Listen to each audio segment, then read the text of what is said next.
Push பண்றதை விட புல் பண்றது தான் ஈஸியா இருக்குமா என்ன? இன்னைக்கு ரோஹித் அண்ட் விராத்தோட ஸ்கூல்ல கிரிக்கெட் மேட்ச் நடக்குது. ஆனா மேட்ச்க்கு முன்னாடி பிச்சை பிளாட் ஆக்க இவங்க ரெண்டு பேரும் பெரிய ரோலரை ஓட்டணும். இன்னைக்கு இவங்க ரெண்டு பேரும் தான் அதை பண்ணணும். ஐயோ ரோலர் இவ்வளவு பெருசா இருக்கே, இத தள்ளியே டயர்ட் ஆகிடுவோம். அப்புறம் நின்ன இடத்துல இருந்தே 4ம் 6ம் அடிக்க வேண்டியது ஆகிடும். ப்ரோ, நீ பிசிக்ஸ் படிச்சது இல்லையா? ரோலரை தள்ளுறதை விட இழுக்கிறது ஈஸியா இருக்கும். அது எப்படி? ஃபோர்ஸ் ஒரு வெக்டார் குவான்டிட்டி, அதாவது அதை காம்பனன்ட்ஸா பிரிக்கலாம். ரோலரை புஷ் பண்ணும் போது செலுத்துற ஃபோர்ஸை காம்பனன்ட்ஸா பிரிச்சோம்னா ஒரு காம்பனன்ட் F cos θ முன்னோக்கி இருக்கும், இன்னொன்னு F sin θ கீழ் நோக்கி இருக்கும். கீழே இருக்கிற காம்பனன்ட் ரோலரோட எஃபெக்டிவ் வெயிட்டை அதிகமாக்கும். இப்படி வெயிட் அதிகமாகிறதுனால ரோலர்ல கிரவுண்ட் செலுத்துற நார்மல் ஃபோர்ஸும் அதிகமாகிடும், அதாவது ஃப்ரிக்ஷன் அதிகமாகிடும். தள்ளுறதுக்கு நிறைய எஃபர்ட் போடணும். புரிஞ்சது ப்ரோ. புல் பண்ணும் போது F cos θ முன்னோக்கியே இருக்கும், ஆனா F sin θ இப்போ மேல் நோக்கி இருக்கும். அப்போ ரோலரோட எஃபெக்டிவ் வெயிட் கம்மியாகி ஃப்ரிக்ஷன் ஃபோர்ஸும் கம்மியாகிடும். சரிதானே? கரெக்ட்.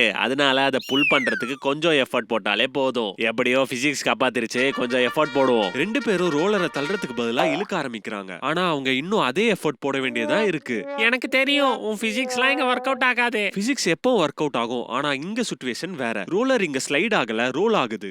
அதனால என்ன?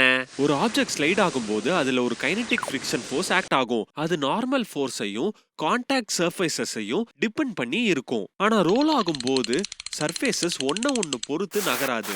அதாவது இங்க ஸ்டாட்டிக் ஃப்ரிக்ஷன் ஆக்ட் ஆகும். அது டார்க்கை ஜெனரேட் பண்ணி வீல்ஸை ரொட்டேட் பண்ணும். ஆப்ஜெக்ட் ஸ்லைட் ஆக ஆரம்பிக்கிற வரைக்கும் ஸ்டாட்டிக் ஃப்ரிக்ஷனோட வேல்யூ டோட்டல் வெயிட்டை டிபெண்ட் பண்ணி இருக்காது. ஆனா அப்ளைட் ஃபோர்ஸையும் ஆப்ஜெக்டோட மொமெண்ட் ஆஃப் இனர்ஷியாவையும் டிபெண்ட் பண்ணி இருக்கும். இங்க ரெண்டு கேஸ்லயுமே ஃப்ரிக்ஷன் ஃபோர்ஸ் ஆப்ஜெக்டோட எஃபெக்டிவ் வெயிட்டை டிபெண்ட் பண்ணி இருக்காது. ஆனா அப்ளைட் ஃபோர்ஸோட ஹரிசாண்டல் காம்பனன்ட்டை மட்டும் தான் டிபெண்ட் பண்ணி இருக்கும். இதுதான் ரெண்டு கேஸ்லயும் நடக்கும். ஒரு பெர்ஃபெக்ட் ரோலிங்ல புஷ் பண்ணாலும் புல் பண்ணாலும் ஒரே எஃபர்ட் தான் தேவைப்படும். சரி, இந்த வீடியோல நம்ம ஐடியல் ரோலிங் பத்தி பேசணும். இதுல சர்ஃபேசஸோட கான்டாக்ட் பாயிண்ட்ஸ் டிஃபார்ம் ஆகாது. ஆனா நிஜ வாழ்க்கையில ஆப்ஜெக்ட்ஸ்க்கு இடையில இருக்கிற கான்டாக்ட் பாயிண்ட்ஸ் டிஃபார்ம் ஆகுது.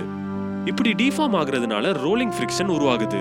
இந்த ரோலிங் ஃப்ரிக்ஷன் நார்மல் ஃபோர்ஸை டிபெண்ட் பண்ணி இருக்கும். ஸோ நிஜ வாழ்க்கையில நீங்க பிட்ச்ல ரோலரை மூவ் பண்ணும்போது புஷ் பண்றதை விட புல் பண்றது கொஞ்சம் ஈஸியா இருக்கும். ஆனாலும் ஸ்லைட் பண்றது கூட கம்பேர் பண்ணும்போது ரெண்டுக்கும் உள்ள வித்தியாசம் கம்மியா இருக்கும்.